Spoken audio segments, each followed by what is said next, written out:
누가복음 9장 10절에서 17절입니다. 누가복음 9장이 좀 챕터가 깁니다, 상당히. 오늘은 그 유명한 사건입니다. 오병이어라 그러죠. 오병이어. 오병이어 할 때 오는 이제 다써도자고요. 병은 떡이란 뜻입니다. 브레드란 뜻이 병이. 예.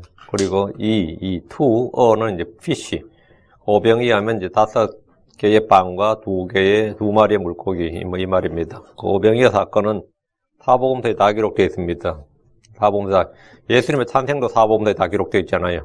예수님 성천도 사복음서에 다 기록되어 있지 않고. 근데 이 오병이어 사건은 사복음서에 다 기록되어 있습니다. 근데 누가복음이 가장 간략하게 기록되어 있어요.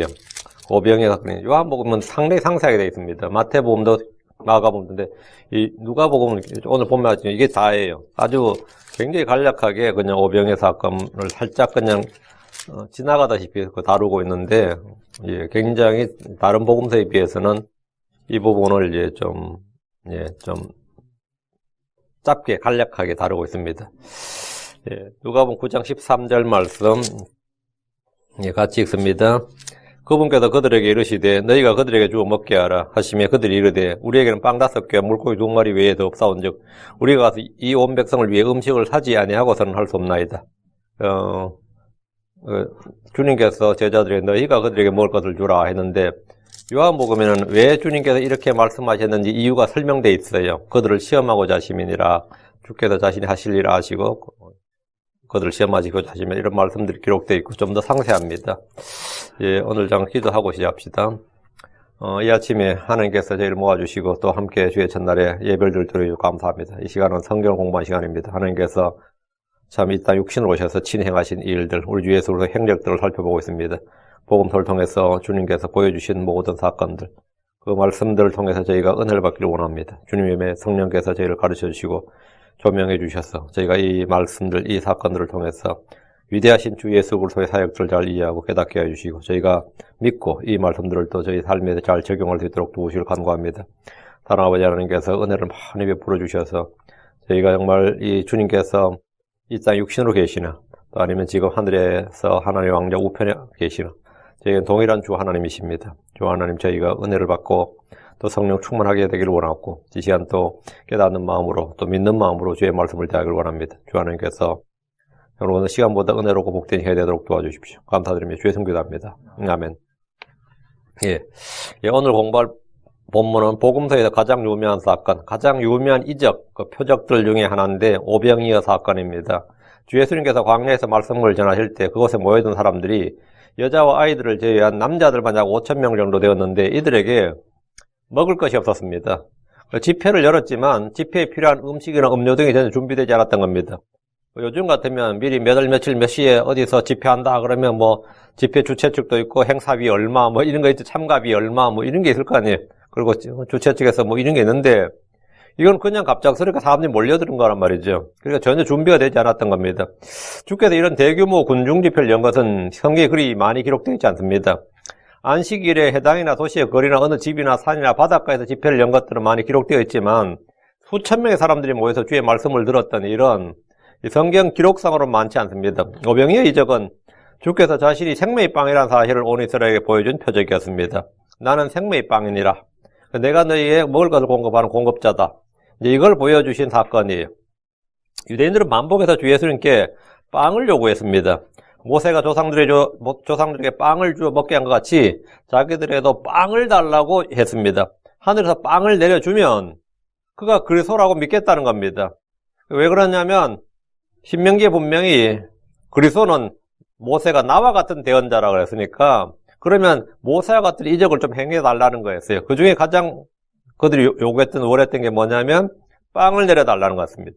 그리스도가 모세와 같은 대언자이기 때문에 모세와 같은 일을 하라는 것인데 모세와 같은 일, 모세가 행한 표적이 굉장히 많은데 그 중에 하늘에서 만나를 내린 거단 말이에요. 우리에게 무슨 빵을 주어 먹게 하겠느냐? 그 빵을 줘야지 우리가 당신이 그리스도라는 사실을 믿겠다. 뭐 이런 거였습니다. 그러니까 주 예수님께서 회사해 주시는 빵은 자신의 살이었습니다. 요한복음 6장에 이 말씀이 반복적으로 나옵니다.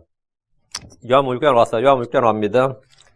빵을 자고 달라고 하니까 주님께서 그들에게 빵에 대해서 말씀을 하셨어요. 빵에 대해서. 요한복음 6장이 이제 대표인 그 장인데, 요한복음 6장 35절, 내가 곧 생명의 빵이니 내게 오는 자는 결코 줄이지 아니할 것이요 나를 믿는 자는 결코 목마르지 아니하리라. 내가 곧 생명의 빵이니 있죠. 예수님이란 생명의 빵을 먹는 방법은 그분께 오는 겁니다. 생명의 빵, 하늘로부터 내려온 빵은 입으로 먹는 것이 아니라 이 믿음으로 먹는 겁니다. 그 당시 유대인들은 예수님의 이 말씀을 전혀 이해하지 못했습니다. 사람이 어떻게 자기 살을 주어 먹게 하겠느냐? 우리가 식인종이냐? 이런 것이었습니다. 주께서 48절, 내가 곧 그 생명의 빵이로다. 50절, 이것은 하늘로부터 내려오는 빵이므로 사람이 그것을 먹으면 죽지 아니하리라. 내가 그 생명의 빵이로다. 그 다음에 이것은 누구죠? 자신을 말하죠. 하늘로부터 내려오는 빵이므로 사람이 그것은 뭐예요? 예수님의 살을 먹으면 죽지 아니하리라. 예수님은 생명의 빵, 하늘로부터 내려온 빵이고 그것을 너희가 먹으면 죽지 않는다는 거예요. 이 빵을 먹는 사람은 죽지 않는다. 영생을 얻는다. 이제. 광야에서 만나를 먹었던 사람들은 다 죽었습니다. 광야에서 다 죽었어요. 만나는 영생 불사를 주는 빵이 아니었습니다. 그냥 일상의 음식이었지 먹고 다 죽었어요. 그리고 예수님을 먹는 사람은 죽지 않는다는 겁니다. 51절, 나는 하늘로부터 내려온 살아있는 빵이니 사람이 이 빵을 먹으면 영원히 살리라. 내가 주고자 하는 빵은 곧 세상의 생명을 위해 내가 주고자 하는 내 살이로다. My flesh이다. 빵은 뭐냐? My flesh라는 거예요. 예수님은 빵에 대해서 좀 더 구체적으로 설명하셨습니다. 예수님이 세상의 생명을 위해 주고자 하는 빵은 주 예수님 자신의 살, 자신의 몸이다 말이에요. 예수님은 자신의 생명을 주셨습니다. 자신의 살과 피를 주셨어요. 예수님의 살은 말씀이 육신이 되신 겁니다. 예수님의 살은 어떤 살이냐? 예수님의 육신은 어떤 살? 플래시란 것은 말씀이 육신이 되신 거예요. 말씀이 육신이 되신. 예수님의 피는 하나님의 피입니다. 그분은 우리와 같은 살과 피를 취하셨고 아브라함의 씨를 취하셨지만 사실은 전혀 다른 종류의 사람이셨습니다. 전혀 다른 종류의 살이었고 다른 종류의 피였다는 거죠. 그분은 비록 여자에게서 났지만 아담의 씨가 아니었습니다. 그분의 몸은 죄의 몸, 사망의 몸이 아니었습니다. 그분 안에는 죄가 없었습니다. 예수님은 생명의 빵, 살아있는 빵, 하늘로부터 내려온 빵이고 이 빵은 자기 살이라고 하셨습니다. 이 빵을 먹는 자는 죽지 않고 영원히 삽니다. 이 말을 들은 유대인들이 깜짝 놀라가지고 막 자기들끼리 다투면서 이게 뭔 말이냐 이거예요. 52절, 이러므로 유대인들이 자기들끼리 다투며 이러되 이 사람이 어찌 능히 자기 살을 우리에게 주어 먹게 하겠느냐? 예수님 무슨 재주로 자기 살을 우리한테 주어서 먹겠느냐 이거래요. 그들은 이 빵의 실체를 전혀 알지 못했고 들어도 깨닫지 못했습니다. 그들이 아는 빵은 입으로 먹는 빵, 입으로 씹어 먹는 빵이었습니다. 입으로 먹는 빵만 알았지 다른 빵에 대해 몰랐어요. 요한복음 6장 58절, 이것은 하늘로부터 내려온 그 빵이니라. 너희 조상들이 만나를 먹고도 죽은 것과 달리 이 빵을 먹는 자는 영원히 살리라니라. 예수님께서 자신을 빵으로 소개하시고 자신의 살이 빵이다 하셨는데 이 빵을 먹는 자는 영원히 살 것이라고 하셨습니다. 예수님 자신의 살이 빵이다 이거. 자꾸 빵을 달라고 하니까 내가 빵을 주겠다 이거. 그 빵은 뭐냐면 내 몸이다, 내 살이다 이거죠. 두 번째 예수님께서 주신 빵은 뭐냐면 하나님의 말씀입니다. 신명기 8장 3절에 그분께서 너를 낮추시며 줄이게 하시고 또 너도 알지 못하며 내 조상들도 알지 못하던 만나를 내게 먹이신 것은 사람이 빵으로만 살지 아니하고 주의 입에서 나오는 모든 말씀으로 사는 줄 내가 알게 하려 하심이니라. 땅에서 나는 채소, 과일, 곡물은 우리의 몸을 위해서 주신 양식입니다. 하나님의 말씀은 우리 속에 있는 영을 위한 양식입니다. 사람의 몸은 먹지 않으면 살 수 없고 죽습니다. 마찬가지로 사람의 영은 영의 양식인 하나님의 말씀을 먹지 않으면 죽습니다. 그래서 욥은 말하기를 욥기 3장 12절에 내가 그분의 입술의 명령에서 돌이키지 아니하고 내게 필요한 음식보다 그분의 말씀들을 더 귀히 여겼도다. 육신의 음식보다 영의 양식인 말씀을 더 귀히 여겼다 이 말입니다. 성경은 우리가 먹어야 할 책입니다. 우리가 먹어야 할 빵이고 양식입니다. 대언자 예레미야 15장 16절에 내가 주의 말씀들을 발견하고 그것들을 먹으며 주의 말씀이 내게 기쁨과 마음의 즐거움이 되었사오니 오 주 만군의 하나님이여 난 주의 이름으로 불리나이다. 내가 주의 말씀들을 발견하고 먹으며 그 예레미야 말씀을 발견하고 먹었다 이거예요. 그 욥도 주의 말씀들을 발견하고 먹었어요. 말씀을 먹는 게 어떻게 먹는 거냐 이거. 에스겔 3장 1절 3절에도 주께서 또 그분께서 내게 이르시되 사람이 아들아 내가 발견한 것을 먹으라. 내가 발견한 걸 먹으라. 이 두루마리를 먹고 가서 이스라엘의 집에게 말하라 하시기에 내가 입을 벌리니 그분께서 나로 하여금 그 두루마리를 먹게 하시고 또 내게 이르시되 사람이 아들아 내 배로 하여금 먹게 하고 내가 주는 이 두루마리로 내 창자를 채우라 하시기에 내가 그것을 먹으니 그것이 내 입에서 꿀같이 달더라. 말씀은 우리가 먹어야 할 빵입니다. 양식입니다. 주의 말씀을 먹으라. 이것이 주의 명령입니다. 그 주의 말씀이 우리가 먹어야 할 빵이기 때문입니다. 시편 119편 103절에 다윗이 주의 말씀들이 내 입맛에 어찌 그리 단지요 참으로 내 입에 꿀보다 더 다니다. 그 주의 말씀이 빵입니다. 성도들에게 주신 빵이에요. 성경이 말한 세 번째 빵, 우리가 먹어야 될 세 번째 빵은 주의 일을 하는 겁니다. 주께서 내게 맡기라고 한 일을 마치는 것, 그것이 우리가 먹을 빵입니다. 요한복음 4장으로 와서 4장 34절, 요한복음 4장 34절. 예수님께서 내 양식은 나를 보내신 분의 뜻을 행하고 그분의 일을 끝마치는 것이니라. 내 양식은 my meat, 나의 양식은 나를 보내신 분의 뜻을 행하고 그분의 일을 끝마치는 것이니라. 주님의 뜻을 행하고 그 일을 하는 것이 뭐냐? 그것이 양식이다 이거예요. 그러니까 주님의 뜻을 행하는 것, 그분의 일을 마치는 것이 우리가 먹어야 될 양식입니다. 주의 일을 해야 됩니다. 근데 주의 일을 해야 될 성도가 주의 일을 하지 않으면 어떻게 되냐? 그는 마치 음식을 먹지 못한 사람처럼 힘이 없고 약하고 병듭니다. 내가 크리스천인데 내가 주의 일을 안 해, 전혀 안 해. 그럼 그 사람은 음식을 먹지 못한 사람처럼 아무 힘이 없어요. 약하고 병들어요. 부지런히 주의 일을 행해야 됩니다. 그것이 주님이 주신 양식을 먹는 일입니다. 자, 그러면 우리가 주님이 주신 양식이 세 가지를 지금 말했습니다.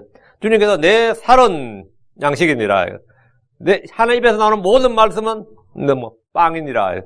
다음, 주님께서 주님의 뜻을 행하고 그분의 일을 끝마치는 것. 그것이 내 양식이니라. 이게 고기예요. 우리가 먹어야 될 고기입니다. 이 세 가지. 이것을 내가 안 하면 어떻게 되느냐? 내 육신이야. 아침, 점심, 저녁으로 여러분이 마트에 가서 사 먹든지, 해 먹든지, 뭘 해도 계속 먹으면 그냥 살아요. 전혀 문제 없이. 오히려 비만을, 요즘 미국 사람은 비만을 걱정하잖아요. 그래서 다이어트 한다고 안 먹고 막 그러는 지금 한국이야, 지금 시대가. 너무 먹어서 문제지, 여긴 지금. 근데, 내 영은 어떠냐, 이거. 내 속은 어떠냐요? 뭘 먹어야 되느냐. 예. 이것 먹지 않으면, 여러분은 그냥 빈혈 증세가 나타나는 겁니다. 영양 부족이 나타나고, 각종 먹지 못한 일들이 일어나요. 자, 본문 보겠습니다. 자, 누가복음 다시 왔어요. 9장입니다. 10절. 사도들이 돌아와 할 때 어디서 돌아왔죠? 전도여행을 보냈단 말이죠. 사도들이 돌아와 자기들이 행한 모든 것을 그분께 아뢰매 그분께서 그들을 데리고 은밀히 베세다라는 도시에 속한 외딴 곳으로 가시니라. 외딴 곳이 뭐냐면 데저트 플레이스예요. 소위 말하는 사막이죠. 황야, 광야, 사막, 데저트 플레이스로 갔다 했는데 이 데저트라는 것은 이제 완전히 요즘 사하라 사막, 고비 사막처럼 이런 사막은 아닙니다. 풀이 있었던 그 데저트 플레이스예요. 그냥 황야죠. 그 사도들은 주께서 보내신 대로 이스라엘 도시들로 들어가서 능력 있는 일들을 행했습니다. 병든 자를 고쳐주고 나병 환자를 정결하게 했고 죽은 자들을 살리고 마귀들을 내쫓았습니다. 이것은 사도들이 인생에서 경험한 최고의 순간이었을 겁니다. 내가 누구에게 손을 얹었는데 그 사람 병이 나았다. 어떨 것 같아요? 그런 체험하면 엄청 짜릿할 것 같잖아요? 그들의 손을 통해서 표적들이 일어났고 온 이스라엘이 이 일로 소동했습니다. 헤롯은 이들이 행한 이 일을 듣자 침례자 요한이 다시 살아났다고 했고 어떤 이들은 대언자들이 일어났다고 했습니다. 갈릴리 어부들이었고 별 볼 일 없던 사람들이 일약 하나님의 대언자들의 지위로 격상되었습니다. 온 이스라엘에 이제 유명스타가 된 거예요. 일사가 된 거예요. 유명스타가 된 거예요. 사도들이 돌아와서 주께 자기들이 행한 모든 걸 말했습니다. 선교 보고의 결과를 말한 것인데 우리 누구나 저 하늘에서 주님 앞에 서서 우리가 행한 모든 것을 다 말해야 됩니다. 사도들이 돌아와 자기들이 행한 모든 것을 그분께 아뢰매 물론 전부 주님 앞에 이렇게 다 설명해야 됩니다. 성경 말하기를 로마 14장 12절에 그러므로 이와 같이 우리 각 사람이 자신에 관하여 하나님께 회개복을 하리라. 우리 자신에 관하여 하나님께 회개복을 하리라. 베드로 4장 5절에도 그들은 산 자들과 죽은 자들을 심판할 준비가 되신 분에게 회개복을 하리라. 사도들은 주께 받은 일을 수행한 후에 그 일에 대해서 보고했지만 그리스도의 심판서에서 우리는 모든 것을 다 회개보고해야 됩니다. 마태복음 12장 36절에 오직 내가 너에게 이르노니 사람들이 무슨 쓸데없는 말 하든지 심판날에 그것에 대하여 회개보고를 하리라. 회개보고를 하리라. 언제? 심판날에. 우리 모두 그리스도의 심판석에서 우리가 행한 모든 일을 다 설명하고 회개보고해야 됩니다. 누구? 자신에 관했습니다. 사도들이 행한 일은 주께서 그들에게 권능과 권위를 주셔서 한 일입니다. 자기들의 능력을 한 일이 아니라 사실 주님께서 그들과 함께 하시고 주님의 몸은 여기 떨어져 있었는지 몰라도 사도들은 2명씩 짝을 지어서 각 도시들로 갔는데 주님께서는 그들 속에서 일하고 계셨다고요. 이건 주님께서 왜 일을 시켰냐면 나중에 주님 성천하셔도 이건 동일하다 이거죠. 사도들 안에서 그와 동일하게 일한 날을 보여주신 겁니다. 실제로 사도행전에 보면 그들은 주의 일을 그렇게 했습니다. 이미 앞서서 경험한 거죠. 마태복음 10장에서 누가복음 9장에서 그 경험한 일이에요. 마찬가지로 우리가 지금 하는 모든 일은 주의 은혜로 한 일입니다. 고린도전서 15장 10절에 내가 그들 모두보다 더 많이 수고하였으나 내가 아니요 오직 나와 함께 하신 하나님의 은혜로다. 그래서 사도 바울이 자신이 일을 많이 했단 말이에요. 정말 수고도 많이 했고 일을 많이 했고 어떤 사도들보다도 일을 더 많이 했습니다. 그런데 그렇게 수고한 것은 내가 아니요 오직 나와 함께 하신 하나님의 은혜로다. 우리 안에서 일하시는 분은 하나님이십니다. 우리는 하나님과 함께 일하는 일꾼입니다. 빌립보 대장 13절에 너희 안에서 일하사 저희가 참으로 기뻐하는 것을 원하기도 하시고 행하기도 하시는 분은 하나님이시니라. 너희 안에서 일하시는 분, 너희 안에서 일하시는 분은 하나님이시다요. 골로새 1장 29절에 사도 바울은 이 일을 위해 나도 내 속에서 강력하게 일하시는 그분의 활동에 따라 싸우며 수고하노라. 이 일을 위해 내 속에서 강력하게 일하시는 분, 내 속에서 강력하게 일하시는 분, 밖에서 일하는 내 몸뚱아리, 이 몸으로 일하는 건 바울이에요. 바울의 몸이 지금 뭘 하고 설교라든 가르치든 뭐 전도라든 뭘 하는 건 바울인데 내 속에서 바울 속에서 일하시는 분은 뭐죠? 내 속에서 강력하게 일하시는 그분의 활동에 따라야 싸우며 수고하노라. 바울이 한 모든 일은 주님께서 내 속에서 하는 일을 따라서 했다는 거예요. 내 속에서. 너희 안에서 일하시는 분은 하나님이시다. 지금 제자들은 이 전도 여행을 가서 이걸 확실히 체험을 한 거죠. 우리는 우리 안에서 일하시는 분, 성령의 권능, 하나님의 은혜를 따라서 일하고 훗날 그리스도 앞에서 모든 일을 보고하면 됩니다. 그게 회개 보고입니다. 다시 10절. 그분께서 그들을 데리고 은밀히 베세다라 하는 도시에 속한 외딴 곳으로 가시니라. 외딴 곳으로, 한적한 곳으로. 외딴 곳. 좀 약간 이상합니다. Desert place입니다. Desert place. 예. 주께서는 제자들의 보고를 받으시고 그들을 데리고 은밀히 베세다의 도시에 속한 황야로 가셨습니다. 이곳은 사하라 사막이나 고비 사막 같은 그런 사막이 아니라 풀이 있는 땅으로 마태복음 14장에는 풀이 있는 땅, 마가복음 6장에는 푸른 풀이 있었다 그랬고 요한복음 6장에는 많은 풀이 있었다 했어요. 많은 풀이 있었다 그랬어요. 이곳이 황야로 불리는 것은 도시에서 떨어져서 사람들이 살지 않는 곳이기 때문에 이제 데저트 플레이스예요. 놀라운 일들을 많이 한 제자들의 흥분을 가라앉히고 계속해서 사역을 할 수 있도록 하기 위해서 주님은 이제 외딴 곳으로, 한적한 곳으로 가신 겁니다. 지금 제자들은 이스라엘에서 명성과 인기가 치솟고 있는 중입니다. 이럴 때 이제 영광을 좀 받아야지. 박수 받고. 근데 주님께서 사람들 거 떨어뜨려 놓은 겁니다. 우리는 그렇죠. 물 들어올 때 노적을 하고, 그런 말 있죠. 이럴 때 이제 제자들이 이제 이스라엘에서 예수님께 승천하고 나서도 말이죠. 이 베드로와 요한, 야고보가 예루살렘이나 아니면 베세다나 이래서 유명 인사로 딱 각인을 시켜줘야 되는데 주님께서 떨어뜨려 놨단 말이에요. 이런 때 우리들이 뭔가를 조직하고 더 큰 일을 할 수 있도록 힘을 주신 것이 아니라 외딴 곳으로 가서 심신의 휴식을 주셨고 사람들로부터는 잊혀지게 하시는 거죠. 예. 11절. 사람들이 그것을 알고 외딴 곳으로 간 걸 알고 말이지. 사람들이 그것을 알고 그분을 따라오매 그분께서 그들을 받아들이사 하나님의 왕국에 대하여 그들에게 말씀하시고 병고치를 받아야 할 자들을 고치시더라. 예수님과 제자들이 베다니에 한적한 곳으로 가셨을 때 사람들이 그것을 알고 그분을 따라왔습니다. 지금 예수님과 제자들이 가는 곳은 초미의 관심사예요. 주께서는 지금은 쉬는 시간이다, 휴가다, 등등의 이유로 오는 사람을 막거나 쫓아내지 않으시고 다 받아주셨습니다. 주께서 말씀하셨습니다. 요한복음 6장 37절에 아버지께서 내게 주시는 모든 자는 내게로 올 것이요 내게 오는 자는 내가 결코 내쫓지 아니하리라. 내가 쉬는 시간이다, 내가 휴가다, 내가 지금 식사 시간이다, 이런 이유로 주님께서 사람을 쫓아냈거나 막은 적은 없다 이거예요. 주님 어떤 경우도 다 받아주셨어요. 휴가지로 찾아오면 지금 휴가지나 비단 지금 상황인데 주님께서 쫓지 않고 다 받아주셨다 이거. 내게 주시는 자는 다 내게로 올 것이고 내게 오는 자는 내가 결코 내쫓지 아니하리라. 주 예수님은 어느 시각이나 어느 장소에서나 오는 사람들을 막지 않으셨습니다. 그분께서 그들을 받아들이사, 이 말씀은 죄인들을 받아주시는 우리 주님의 그 은혜로운 사역을 보여줍니다. 그분께서 그들을 받아들이사, accept한다. 주님은 누구를 리젝트하는 법이 없습니다. 우리가 정말 수없이 리젝트를 당하죠. 이제 입학시험 때부터 무슨 이유로 오지 말라고. 우리 집 어제 생물이가 저기 LA에 저걸 가게 됐어요. 미술 경시대에. 오렌지 카운티에서 이제 등 안에 들어가지고 이제 캘리포니아 스테이트 경시대에 가는데 오렌지 카운티에서 아무 문제 없었는데 갑자기 그 코비드 백신 프루프를 갖고 오라 그래가지고 그게 없어가지고 뭐 참여 자체를 못했어요. 되게 황당하더라고. 그 어떤 일을 리젝트를 하는 거야.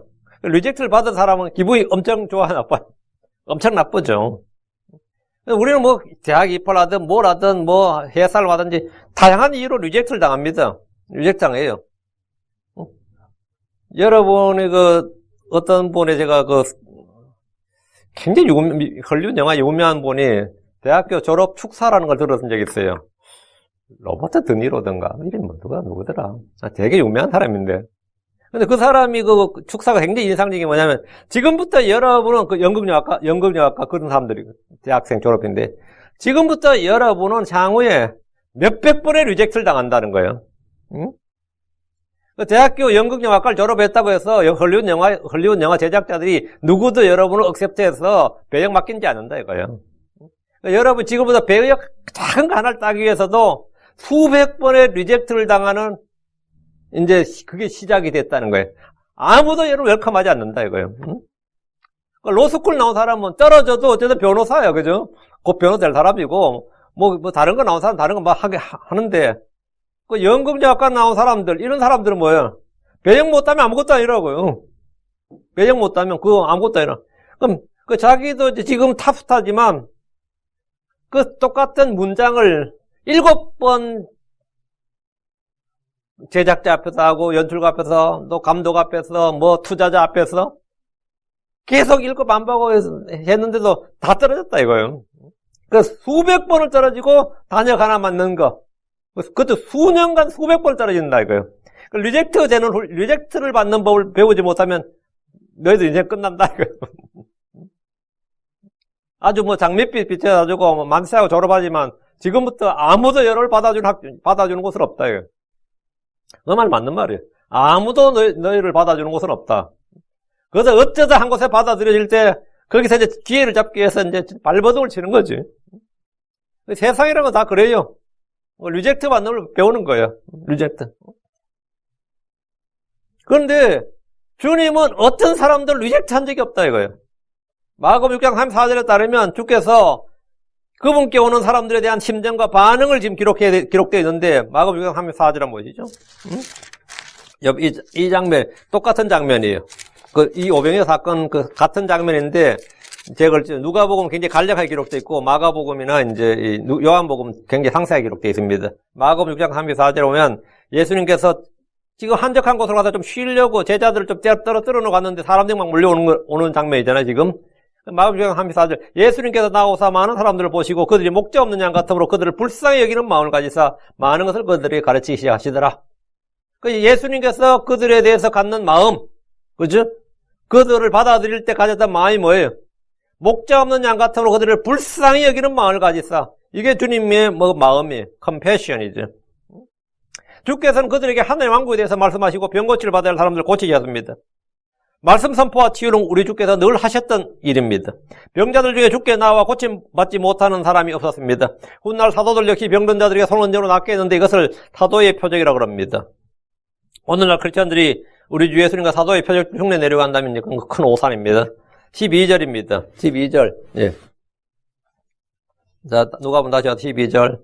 날이 저물기 시작할 때에 12사도가 나와 그분께 이르되 무리를 보내어 그들이 고을들과 주변 지역에 들어가 묵으며 양식을 얻게 하소서. 우리는 여기 외딴 곳에 있나이다. 그늘.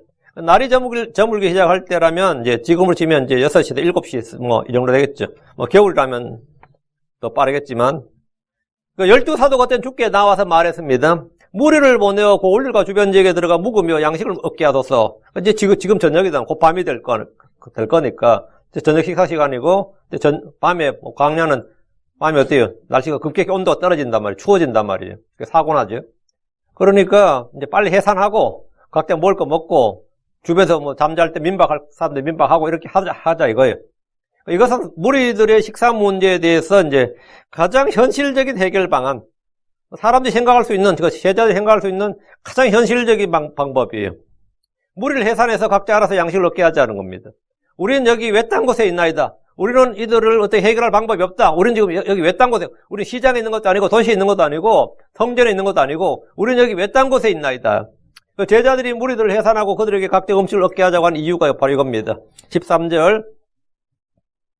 그분께서 그들에게 이르시되 너희가 그들에게 주어 먹게 하라 하시며 그들이 이르되 우리에게는 빵 5개와 물고기 2마리 외에 더 없사온즉 우리가 가서 이 온 백성을 위해 음식을 사지 아니하고서는 할 수 없나이다 하니 우리가 지금 너희가 주님께 너희가 먹을 것을 주라 했는데 이 말을 이제 알아듣는 제자가 한 명도 없습니다. 너희가 먹을 것을 주라, 너희가 그들에게 먹을 것을 주라 하면 이 뭔 말 같아요? 너희가 그들에게 주어 먹게 하라. 예. 주님께서 제자들이 지금 없는 줄 아시죠? 근데 왜 주님 왜 이렇게 말씀하신 거예요? 주께서 제자들의 말을 들으시고 너희가 그들에게 주어 먹게 하라 이렇게 하셨습니다. 이 사건은 사복음서에 모두 기록되어 있는데 요한복음에는 주께서 제자들을 시험하셨다 이렇게 나옵니다. 요한복음 6절에 주께서 빌립에게 우리가 어디서 빵을 사서 이들을 먹이겠느냐 이렇게 하셨어요. 제자들의 생각과 상상은 결코 인간의 한계를 넘을 수 없습니다. 빌립은 주께 그들이 각각 조금씩 받을지라도 200데나리온어치의 빵이 그들에게 충분치 아니하리다. 그 빵을 조금씩만 주더라도 200데나리온어치, 201데나리온이 당시 장정 한 명의 1인 하루 일당이에요. 요즘 치면 약 100불 정도 되겠죠. 요즘 최저임금이 좀 올라가지고 미국 같으면 한 150불 되겠네요. 200데나리온어치의 빵을 사도 불가능하다. 조금씩 줘도. 마가복음에도 이 말이 기록되어 있습니다. 그러나 마태복음과 누가복음은 이 기록이 없습니다. 복음서에서마다 약간씩 기록의 차이를 보이기 때문에 모두 합치면 정보를 다 이제 규합할 수 있는 거죠. 그러니까 지금 13절 우리에게는 빵 5개와 물고기 2마리 외에 더 없사온 적 이 말은 사실 그들이 가진 빵이 아니라 그것도 그들 가운데 있던 한 소년이 가진 것이었습니다. 그 안드레가 한 소년이 가진 보리빵 5개와 작은 물고기 2마리가 있다는 것을 주께 아뢰면서 요한복음 6장 9절에 그러나 그것들이 이 많은 사람들에게 얼마나 되겠나이까. 빵 5개 물고기 2마리밖에 없는데 이거 가지고 이 많은 사람들에게 어떻게 하란 말이냐 이거예요. 그러니까 사도들이 이제 우리가 가서 이 온 백성을 위해 음식을 사지 않고서는 할 수 없나이다 한 겁니다. 주께서 사도들에게 너희가 먹을 것을 주라고 하셨지만 자기들이 가서 빵을 사오는 것 외에는 방법이 없다는 겁니다. 대부분의 사람들은 자기 한 몸 먹고 살기도 힘들어합니다. 지금 아무리 미국이 선진국이니 캐나다니 아니면 유럽이 서구 유럽이 선진국이라도 잘 사는 사람은 잘 살지만 그 대부분의 사람들은 자기 한 몸 먹고 살기도 힘들어요. 자기 한 몸 먹고 살기도. 그래서 정부에 더 많은 복지를 요구하는 겁니다. 정치인들은 세금도 내지 않는 백성들의 표나 부자들의 표나 다 같은 한 표이기 때문에 복지 예산을 마구 뿌려댑니다. 일을 해본 사람들은 가족을 먹여 살리는 것이 힘든 일이란 걸 잘 압니다. 그냥 진짜 내 한 몸 먹고 살기도 어려운데 이제 가족까지 먹여 살리려면 굉장히 힘들다는 걸 다들 알아요. 그게 한국 사람들 그러잖아요. 열심히 일하는 걸 뭐라 그래요? 한국 사람 열심히 일한다 그러지 않고 열심히 산다 그래요. 저 사람 참 열심히 일한다 그러지 않고 그 사람 참 열심히 산다 그래. 열심히 사는 게 어떻게 사는 거야? 행복하게 산다, 이런 기쁘게 산다, 즐겁게 산다 그런 게 아니라 한량처럼 산다 이런 말도 있지만 참 그 사람 열심히 산다 이런 말 써요. 그럼 자기도 스스로 그런 말해. 나는 참 열심히 살았다. 그 말은 뭐예요? 열심히 살았다가 뭐예요? 어떻게 산 게 열심히 산 거야? 열심히 일하며 살았단 말이지. 열심히 일했다가 열심히 살았다가 한국 사람은 산다와 일하다가 동의어야. 한국말에는. 이쪽 사람들이 이해가 안 됩니다. 여기 사람들은. 부지런히 일했다는 말이 있어도 열심히 일했다, 부지런히 일했다는 건 말이 되는데 열심히 산다는 건 무슨 말이냐 그래요. 열심히 산다는 건 어떻게 하는 게 열심히 사는 거냐. 그냥 사는 거지. 열심히 일하며 산 거겠지. 근데 한국 사람들은 같은 말이에요. 열심히 사는 거예요. 가정 먹여 살리는 것이 힘든 걸 다 알아요. 그런데 다른 사람들에게 먹을 것을 주라고 하면 이 가난한 자들에게는 미친 요구예요. 제자들도 지금 자기들 저녁거리를 어떻게 해결해야 될까 지금 고민 중이어야 되는데 이 5,000명이 넘는 사람을 먹여야 된단 말이에요. 이건 말이 되느냐 이거죠. 근데 주께서 제자들에 너희가 그들에게 주어 먹게 하라고 하셨습니다. 제자들이 지금 아무리 가룟 유다가 지금 재정집사인데 돈 다 털어도 200데나리온 지금 되는지 안 되는지 또 그 200데나리온이 넘으면 그거 지금 그걸로 가서 빵 사와야 되는지 지금 이런 거예요. 주님께서 지금 우리가 지금 주님은 연보를 받으셨어요. 그 받은 연보 다 털어가지고 지금 빵 사오란 말이냐? 지금 예수님한테 지금 제자들이 묻는 게 그겁니다. 사도들이 어떻게 무엇으로 그들에게 주어 먹게 합니까? 제자들은 많은 돈이나 재산을 가진 사람들이 아니었습니다. 그들이 무리들 가운데서 찾은 것이라고는 보리빵 5개와 작은 물고기 2마리가 전부였는데 이것은 한 가족이 아니라 한 사람의 저녁 식사에 불과합니다. 예수님께 나온 무리들 중에 자기가 먹을 도시락을 싸서 온 사람은 작은 소년 외에 아무도 없었습니다. 사도들은 남들을 먹이는 고사하고 지금 자기들도 먹을 것이 없는 그런 상황이었습니다. 14절 누가복음 14절 이는 그들이 5,000명쯤의 남자들이었기 때문이더라. 그분께서 자기 제자들에게 이르시되 그들을 50명씩 무리지 않지라니 하시니 제자들이 음식을 사오지 않고는 먹을 수 없다고 한 것은 이들의 수가 무려 남자만 5,000명쯤 되었기 때문입니다. 그들이 5,000명 중에 남자들이었다 이랬죠. 여자들과 아이를 포함하면 그건 훨씬 넘어서는 거죠. 여자들과 아이를 제외한 수가 이제 5,000이니까 한 사람당 10불 정도의 식사를 제공해도 5만 불이 넘습니다. 뭐 좀 더 음식이 좀 나은 거 하면 확실히 더 늘어나 보죠. 이것도 음식을 조금씩 먹게 했을 경우에요. 조금씩. 배불리 먹게 하면 또 완전히 사정이 달라요. 우리가 뭐 수련회를 한번 하더라도 말이죠. 수련의 핵심은 은혜로운 말씀 아닙니다. 풍성한 먹거리예요. 아침, 점심, 저녁 먹게 해주고 사이사이 간식 먹게 해주고 화장실 왔다 갔다 할 때도 아무거나 손에 하나 집어서 먹을 수 있는 그렇게 풍성하게 차려놔야 그 수련회나 은혜로운 수련회가 되는 거야. 은혜로운 수련회 되는 거예요. 근데 먹을 게 없다. 불만 많아요. 제가 대학 다닐 때 우리가 수련을 자주 했었는데 한 번 이게 어떻게 내가 이게 음식이 이게 그래서 못 먹게 된 적이 있는데 그 목사님이 이번 한 끼 절시 가자 그랬을 때 전부 다 완전히 돌아버리더라고. 절시 가자는 말에 완전히 막 뿔 따고 나가지고 완전히 막 감당을 못 하더라고요. 이게 보통 문제 아니더라고. 한 끼 안 주면 난리 나더라고요. 주님께서 앉게 하라고 했는데 제자들에게 그 사람들 앉게 하라고 했는데 이곳에는 풀이 많았기 때문에 이제 풀받지 않는 겁니다. 앉게 하라는 것은 뭐죠? 음식을 먹을 준비를 하라 이 말이죠. 이제 테이블 세팅을 하는 거예요. 그럼 이들을 먹일 음식을 어디서 구합니까? 사람을 앉게 한다 치고 테이블 펼친다 칩시다. 그러면 중요한 건 그게 아니라 음식이지. 그 음식을 어디서 구하냐고. 주 예수님께서 친히 준비하십니다. 주께서는 우리의 모든 필요를 공급하십니다. 이미 출애굽 때 광야에서 주님은 남자가 60만 명이 이스라엘에게 고기를 주고 한 달 내내 먹게 하셨습니다. 이에 모세는 주께 이것이 가능한 일이냐고 물었습니다. 민수기 11장 21절 22절에 모세가 이르되 나와 함께 있는 이 백성은 걷는 남자가 60만 명이온데 주께서 말씀하시기를 내가 그들에게 고기를 주어 그들이 한 달 내내 먹게 하리라 하셨사오니 그들을 위해 양떼와 소떼를 잡은 늘 그들에게 조카오며 그들을 위해 바다의 모든 물고기를 한데 모은 늘 그들에게 조카오리까. 실제 인구조사를 해보면 알지만 60만 명이 좀 넘었어요. 그것도 20세에서 60세까지만 60만 명이에요. 20세부터 60세까지 그 전쟁에 동원될 수 있는 사람만 이스라엘이 60만 명이었다고요. 60만 명이 좀 넘었어요. 그러면 10세부터 20세까지 그럼 60세 넘는 사람들 이러면 인구가 그것도 여자들은 또 레이지파는 뭐 엄청난 거지. 그렇게 따지면 한 200만 원 좋게 될 겁니다. 도대체 백성들이 먹을 고기는 어디에 있는 겁니까? 그 고기는 지금 음식은 없는데 안 치라고 한 거예요.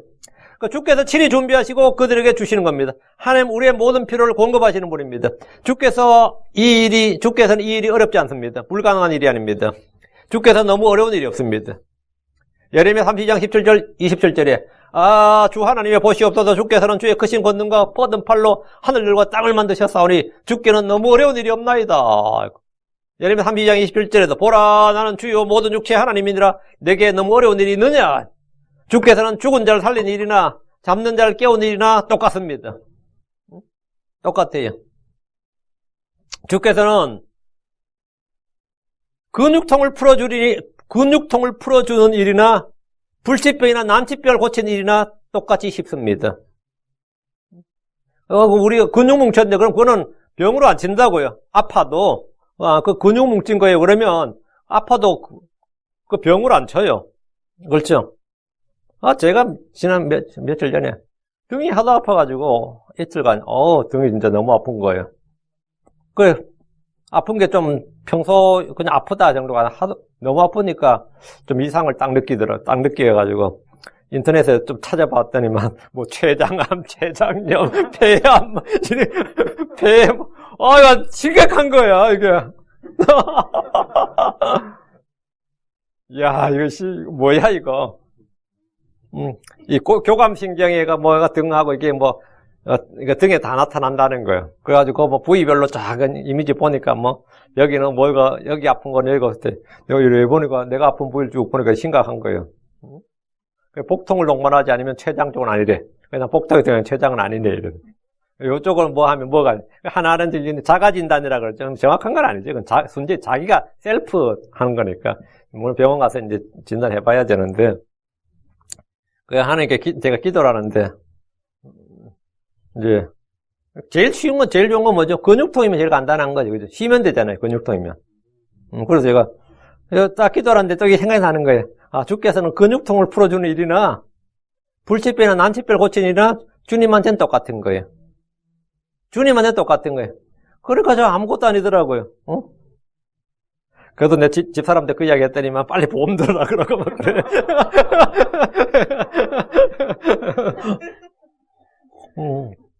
보험 다 알아봐야 될 것 같아.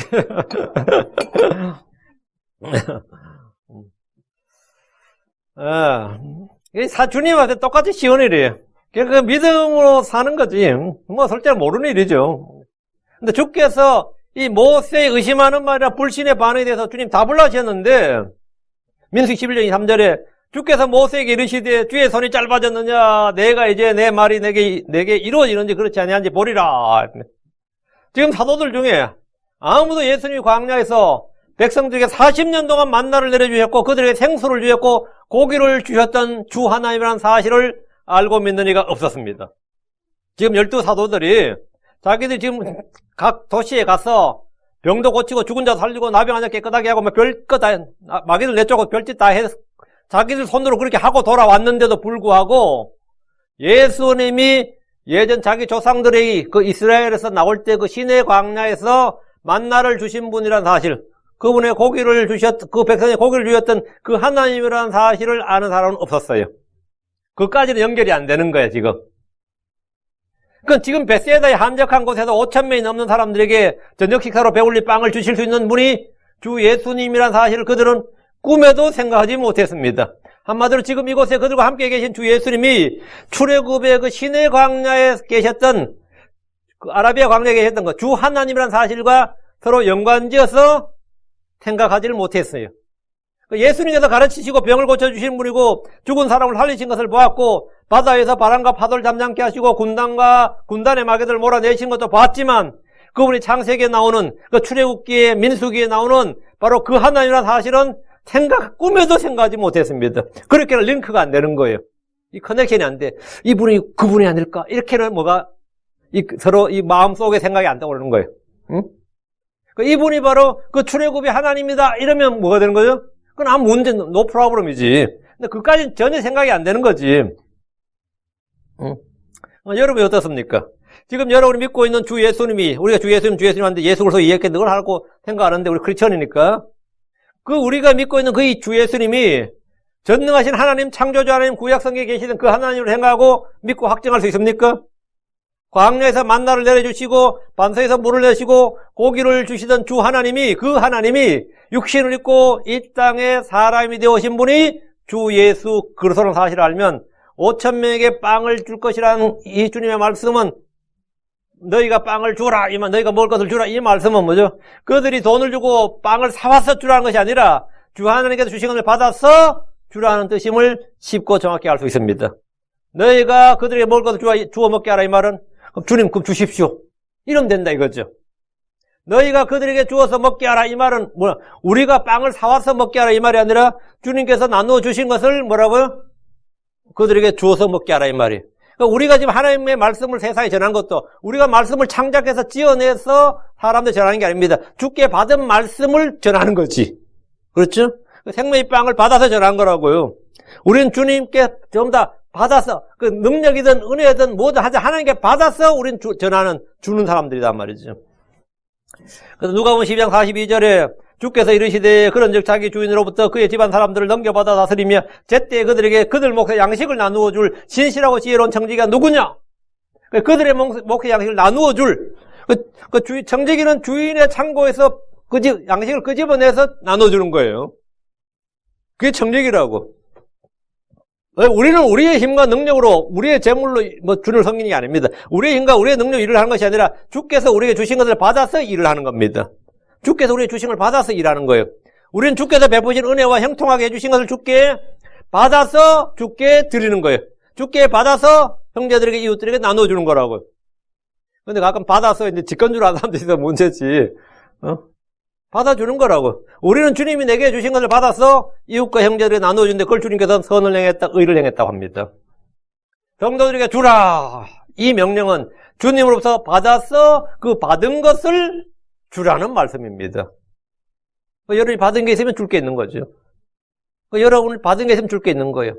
내가 선을 행하려면 당연히 주님께 나를 형통하게 하시고 나에게 복을 주셔야 돼요. 그걸 받아서 주는 거라고요. 자, 15절. 제자들이 그렇게 하여 그들을 다 안침해. 예수님 50명씩 앉히라고 하셨는데 마가복음 6장 40절에 보면 그들이 때를 지어 100명씩 50명씩 앉으니라. 50명씩 앉히는 제자들 50명씩 앉혔는데 또 50명 합쳐보면 100명이 되는 거죠. 사람들은 그 때를 지어서 그냥 50명씩 100명씩 앉았다 이거예요. 제자들은 이제 50명씩 앉았고 사람들은 때를 지어서 100명씩 50명씩 앉았습니다. 제자들은 주의 말씀대로 사람들을 앉게 했습니다. 자, 이제 빵만 나오면 되는 거죠? 예, 16절.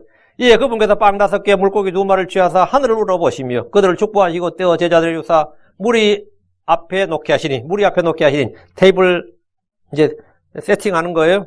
먹으라고. 주께서 사람들을 앉게 하신 후에 빵 5개, 물고기 2마리를 취하셔서 하늘을 우러보시며 그들을 축복하셨습니다.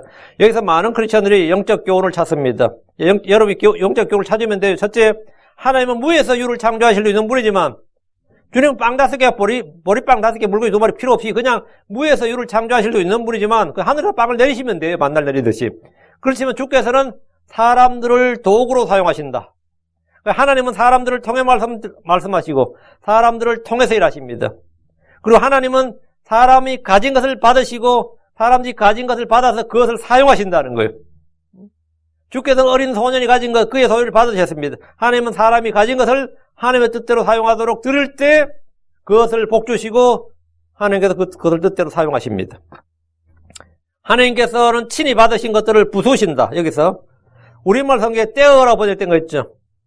그것을 축복하시고 떼어 제자들 유사. 떼어 이게 브레이크예요. 브레이크. 이 말은 부수신다는 겁니다. 죽게 들어진 빵이 부서지듯이 죽게 들어진 사람은 그것을 사용하시기 위해서 깨뜨리고 부서집니다. 주님께 내가 내 몸을 주님께 헌신하면 주님 나를 뭐라고 부수신다 이거예요. 자아가 부서지기 전에는 주께서 쓰시기에 적합하지 않습니다. 마이병 환자를 주 앞에 내리기 위해서 친구들은 지붕부터 부쉈습니다. 지붕이 부서지고 나서 그 사람이 주님 앞으로 내려갈 수 있었어요. 죽게 들어진 향유는 먼저 옥합이 부서졌습니다. 옥합이 깨지고 나서 향유가 옥합에서 나왔습니다. 기도원과 300 용사들은 항아리를 깨뜨렸습니다. 죽게 들어진 빵 역시 사람들에게 주어지기 전에 먼저 떼어졌다. 부서졌습니다. 하나님께서 우리가 중요하게 생각하는 것들 중에서 많은 것들을 완전히 부서뜨리는데 이는 우리가 땅에 있는 것들이 아니라 위에 있는 것들에 애착을 두게 하려 하심입니다. 틀림없는 겁니다. 다음 넷째, 주께서 무리들에게 빵을 주실 때 제자들을 사용하셨습니다. 제자들 일꾼으로 사용하셨습니다. 떼어 제자들의 주사. 누구에게 줬다고요? 주님이 무리들에게 주는 게 아니라 제자들이 줬다고요. 주님께서 빵을 떼어서 제자들에게 줬다고요. 그러니까 무리 앞에 놓게 하시니 제자들이 무리 앞에 놨죠. 이것은 주님의 사역의 오더 순서예요. 질서라고.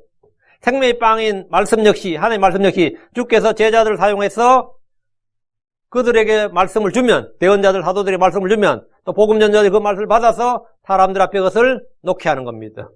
놓게 하는 겁니다. 우리는 하나님과 함께 일하는 일꾼입니다. 자, 고린도전서 3장 9절. 우리는 하나님과 함께 일하는 일꾼이요 너희는 하나님 농사요 하나님의 건물이니라. 우리는 하나님과 함께 일하는 일꾼이라. 고린도서 5장 20절에 그런즉 하나님께서 우리를 통해 너희에게 간청하시는 것 같이 이제 우리가 그리스도를 위한 대사가 되어 그리스도를 대신하여 너희에게 간구하노니 너희는 하나님과 하여하라. 그러면 그리스도를 위한 대사, 그리스도를 대신하여 너희에게 간구하노니 그리스도를 대신하여 그리스도께서 사도를 통해서 일하시고 그 사도를 통해서 복음이 말씀이 그들 앞에 빵이 놓이듯이 그렇게 놓이는 겁니다. 17절 그들이 먹고 다 배를 채우고는 그들이 먹고 다 배를 채우고는 자기들의 남은 조각을 12바구니나 거두었더라. 그들은 주께서 주신 빵을 다 먹고 배를 채웠습니다. 하나님의 공급은 풍성하다. 부족함이 없는 정도가 아니라 풍성하고 넘쳤습니다. 주께서는 넘치게 주시는 분입니다. 우리가 구하는 거나 생각하는 것 이상으로. 우리가 구하거나 생각하는 것 이상으로 넘치게 주시는 분이에요. 크리스천들은 성경 읽을 때 단순히 역사적 사건으로 보고 넘기지 않습니다. 주께서 행하신 사건들 속에서 우리는 영적인 배움과 경고와 훈계를 받습니다. 오병이어 사건은 이미 말씀드린 대로 사복음서에 모두 기록되어 있습니다. 그리스도의 처녀 산생은 마가복음이나 요한복음에 기록되어 있지 않습니다. 그리고 성천도 사복음서에 다 기록되어 있지 않습니다. 그러나 오병이어 사건은 사복음서에 모두 기록되어 있을 뿐 아니라 위와 비단 사건인 4,000명을 먹인 기록도 있습니다.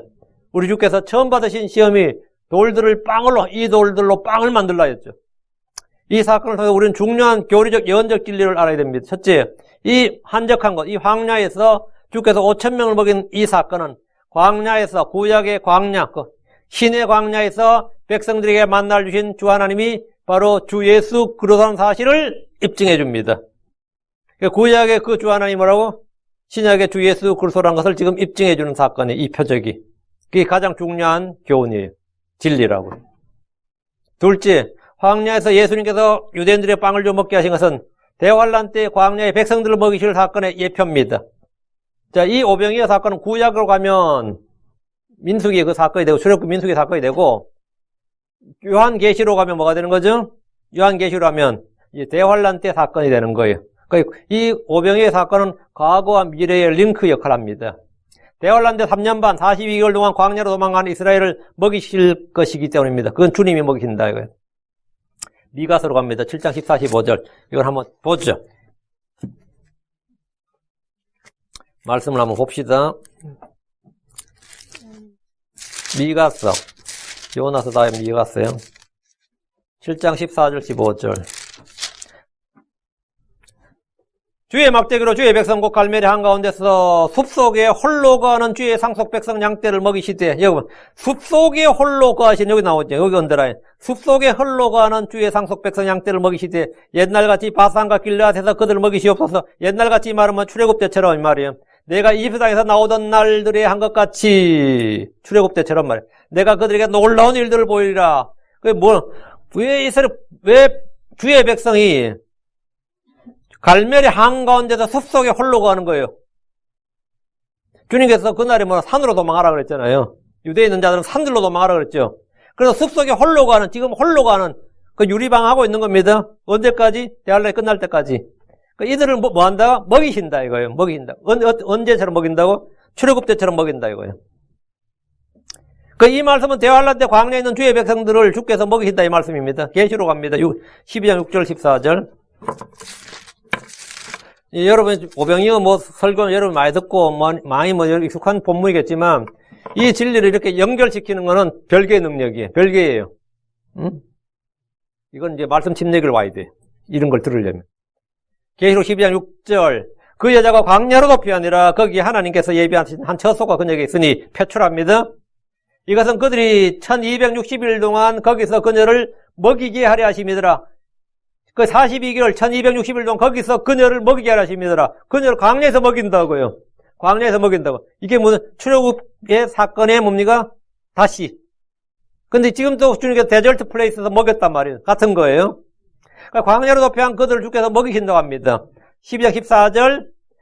그 여자가 큰 독수리의 두 날개를 받았으니 이것은 그녀가 광야 곧 그녀의 처소로 날아가 거기서 그 뱀의 얼굴을 피하여, 그 뱀, 마귀, 용, 그 뱀의 옛뱀이죠. 그 뱀의 얼굴을 피하여 한때와 두때와 반때 동안 3년 반이죠. 양육받게 하려 함이니라. 광야에서 양육을 받는다 이거. 양육을. 이것은 그러니까 오병이어 사건은 구약과 신약과 대할라에서 주님이 주의 백성들을 먹이신 일입니다. 먹이신 일이에요. 그러니까 사도들은 빵을 나눠준 뒤에 남은 조각을 12바구니나 거두었습니다. 12바구니. 의미심장하죠. 이 빵은 하나님이 그들에게 주신 몫이었습니다. 그들은 빵 배울 먹게 하고 남은 빵은 그들이 한 바구니 먹은 거죠. 주를 위해서 일한 사람들은 주께서 주신 보상을 받습니다. 주님께서 하라고 한 일을 한 사람들에게 주님께서 나는 일만 하나 싶지만 12광주라 12바구니나 거두었다 이거예요. 12바구니나. 또 여기서 은혜 많이 받은 사람이 어떤 책을 쓴 걸 봤는데 12광줄이 가득히 이런 기독교 사제가 보면 그런 책이 있어요. 아주 은혜 받은 분들이 또 그런 걸 쓰죠. 우리 주님의 일을 한 사람들에게 주님께서 남은 빵을 12바구니, 그들의 몫이 되었어. 그들이 받은 몫이었습니다. 오늘 이같이 너희가 그들에게 주어 먹게 하라 했는데, 말씀을 여러분 잘 받으시기 바랍니다. 기도합시다. 은혜로운 주 하나님 감사합니다. 하나님께서 도우셔서 오늘도 주의 말씀을 선포했습니다. 이 광야에서 주님이 행하신 놀라운 일들로 인해 감사합니다. 아버지 하나님, 참 주께서 나오는 사람, 주께로 나오는 모든 사람 한 명도 주님께서 막으시거나 벼쳐가신 적이 없습니다. 아버지 하나님께서는 참 누구도 참 어떤 이유로든 또 어떤 경우에든 아버지 벼쳐가지 않으시고 다 받아주셨는데 아버지 저희를 받아주신 주님을 찬양하고 또 감사드립니다. 또 주님께서 그 굶주린 혼들을 불쌍히 여기시고 또 그들의 긍휼을 베푸시며 그들의 모든 필요를 채우시고 또 아버지 그들에게 먹을 것을 주셨습니다. 저희에게도 하나님 평생토록 충만하게 저희가 생각하는 것 구하는 것 이상으로 충만하게 공급하여 주시길 간구합니다. 아버지 하나님 저희가 또 주 예수의 명을 받아서 주께서 하라고 행하신 일들을 마칠 수 있도록 해주시고 주께서 정하신 그 양식들을 저희가 먹게 하시며 또 주의 일을 마쳤을 때 주님 앞에서 저희가 모든 일을 회개 보고하고 또 주께서 주신 보상을 넉넉히 받을도록 인도해 주시옵소서. 하나님 아버지 하나님께서 이 오병이어 사건을 통해서 주신 여러 가지 교훈들이 있는데 모든 성도들에게 지혜와 계시를 주시고 깨닫게 하셔서 이것들을 통해서 저희도 많은 은혜 받고 또 아버지 하나님 이 땅에서 부지런히 주의 일을 수행하는 그런 주와 함께한 일꾼으로 살아갈 수 있도록 도와주십시오. 감사드리며 주의 성기도합니다. 아멘.